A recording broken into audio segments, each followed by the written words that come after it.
3기 서원에서의 첫밤, 바람의 길.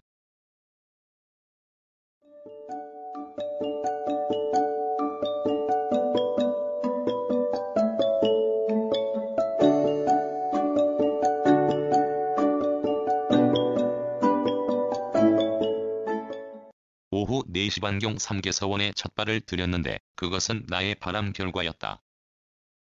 봉화에 오기 전 소백산 마락에서 자연과 밀착하여 며칠 푹 쉬고 이곳으로 이동하면서 나는 어떤 바람을 가졌고 그것이 성취되도록 내면의 힘을 한 곳으로 집중했다.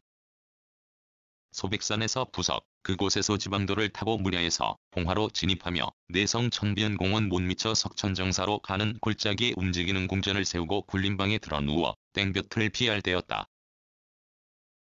자네, 왔는가? 네, 할배. 한 번 들은 목소리를 단박에 나는 알아듣고 대답부터 하고 벌떡 일어났다. 며칠 전 만나려고 몇 시간 그가 사는 길목에 죽치고 기다리다가 허탕친 노인이 저쪽에서 모자를 쓰고 걸어오는 것이었다.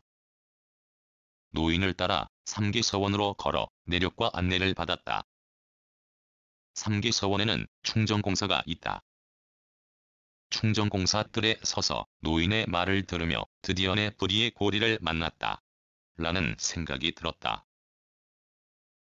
노인이 3기 서원에 딸린 텃밭에 심은 고구마 이랑과 고랑에 불을 뿜는 동안 나는 청소를 했다.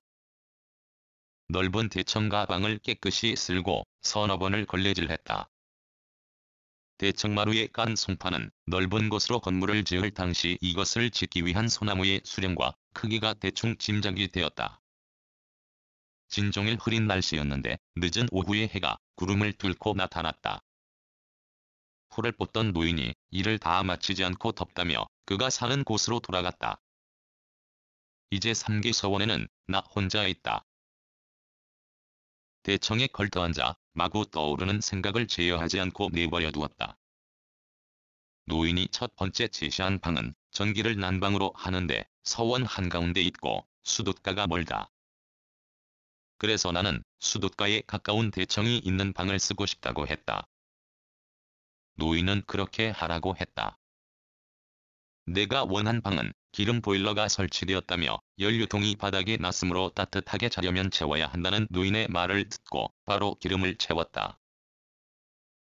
주방으로 쓰는 방에는 냉장고도 있다. 꼼짝하지 않고 대청에 걸터앉아 지금 이 자리에 있게 된 과정을 더듬어 본다. 내성천변 공원에서 만난 남자가 닥실마을을 소개했고 그 마을에서 자전거를 타고 가는 노인을 무턱대고 붙잡아 말을 걸었고 그 노인은 한데 높은 학렬의 나이가 작은 또 한 노인을 소개했다.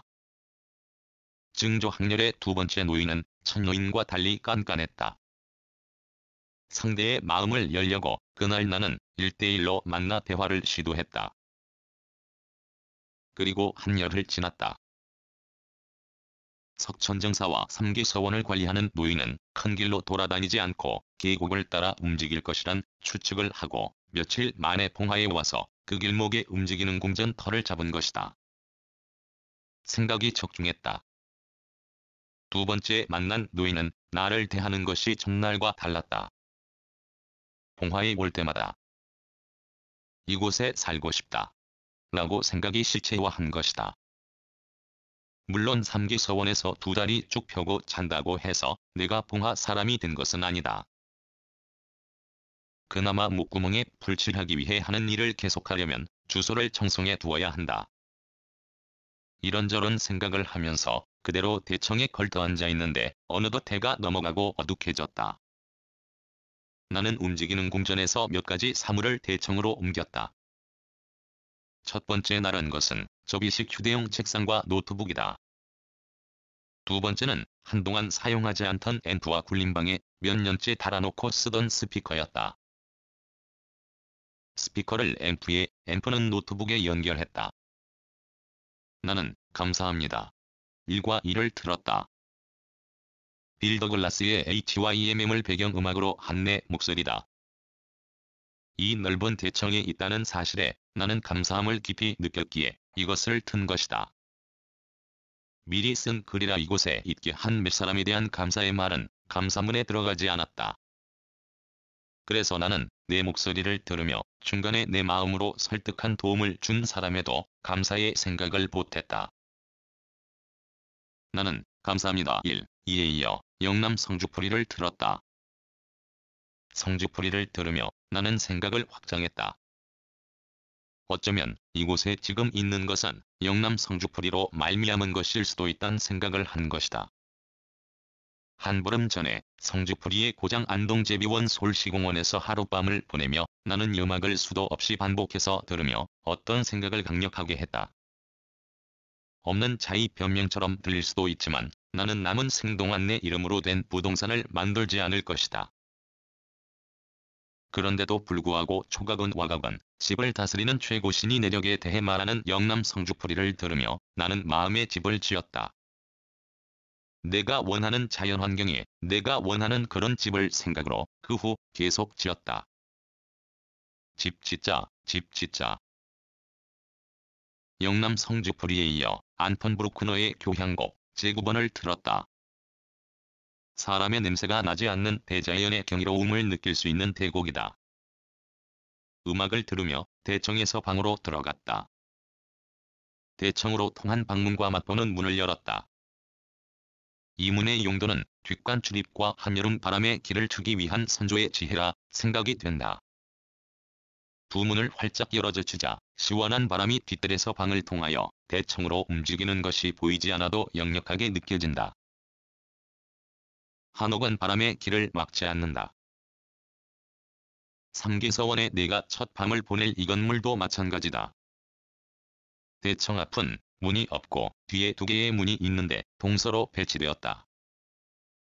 반면 내가 쓸 방은 문이 남북으로 마주 보고 있다.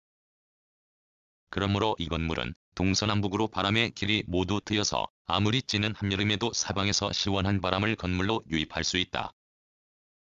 난방을 한 뜨끈한 방에 누워 나는 두꺼운 침낭을 덮고 생각으로 지은 집이 현실로 나타난 것에 매우 감사함을 느낀다. 집을 지으면서 바람의 길을 막지 않으려고 애쓴 것은 즉 선조가 자연을 거스르지 않고 인간이 자연 일부란 것을 일찌감치 알았다는 것이다. 영동선을 오가는 기차 소리가 한밤에도 들리고 읍내에서 가까운데도 고라니가 서원 뒤뜰에 내려와 애처로운 소리를 낸다. 석천정사를 낀 맑은 계곡과 적당한 거리를 두고 있어 물소리가 들리지 않아 조용하다. 1년 내내 물가에 살면 처음에 낭만적이던 물소리가 점차 소음으로 변하게 된다. 시원한 석천계곡에서 불어오는 바람이 드나드는 길목, 그러나 물소리가 한문하기에 방해되지 않는 곳이면서도 물이 가까운 곳에 서원을 지은 것도 또한 선조의 슬기로운 지혜라 나는 여긴다. 닥실마을 쪽에서 흘러내리는 물줄기가 내성천으로 들어가는 오랜 산자락에 자리 잡은 것이 삼기서원으로 문화재청에서 이곳 관리를 소홀히 하는 것이 아닌가 하는 의구심이 든다. 서원 앞에는 안내 글도 없고 자연적으로 훼손한 건물은 보수하지 않고 방치된 상태다. 그러므로 서원을 찾는 탐방객도 별로 없다. 봉화군에 속하는 춘향 어느 마을에 있는 권진사댁을 얼마 전에 나는 구경한 적 있다. 그곳 대문 앞에는 고택의 내력이 상세하게 적힌 안내문과 함께 잘 관리한 흔적을 볼 수 있었다. 삼기서원의 관리를 문화재청에서 직접 하는지 안동 권시 문중에서 하는지 나는 알지 못하지만 삼기서원의 허물어진 지붕과 벽을 원형대로 하루빨리 보수하기를 나는 바란다. 까마득한 그 옛날 이곳에서 학문하며 봉화 사람들에게 정신의 양식을 듬뿍 주었을 나의 먼 선조의 영혼도 내 생각과 같을 것이라 여긴다. 호남 땅을 여행하면 그 지방에는 조금만 우리 역사에 영향을 미친 사람의 생가도 소홀하게 하지 않고 원형으로 복원하여 탐방객과 여행객, 학업을 하는 학생들을 반기는 것을 볼 수 있다. 내버려두다시피 한 삼계서원을 완벽하게 보수하여 봉화를 찾는 사람들에게 문화 탐방 코스가 되기를 거듭 나는 바란다. 봉화는 송이 축제와 은어 축제로 널리 알려졌다. 그 축제에 온 사람들은 먹을거리와 구경거리에 나선 사람들이다. 그들을 문화 상품과 연결하는 것은 봉화의 지도자들이 할 일이다. 봉화는 그런 면에서 아주 유리한 조건을 지는 곳이다. 은어축제는 내성천에서 하는 행사다. 내성천에서 삼기서원과 석천정사, 닥실마을은 물 따라 이동할 수 있다.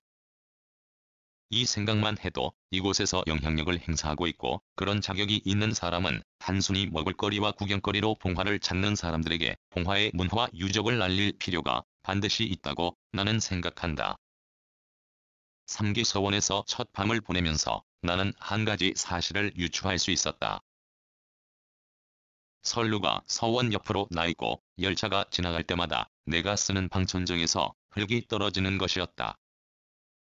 이것은 국가의 교통기반 시설로 말미암아 발생하는 서원의 인위적인 훼손이라 할 수 있다.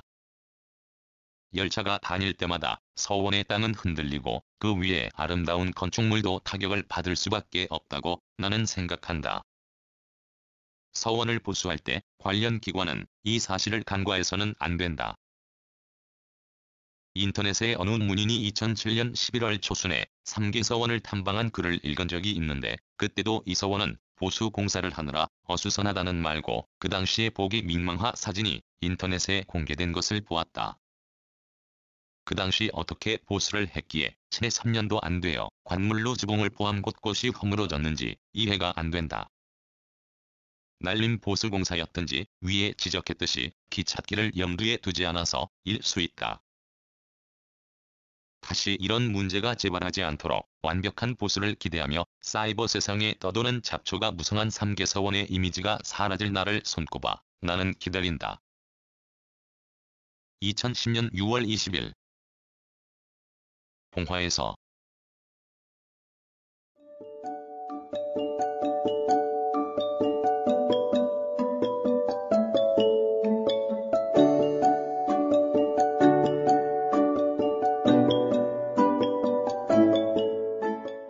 글, 모든 것으로부터 자유인 무학.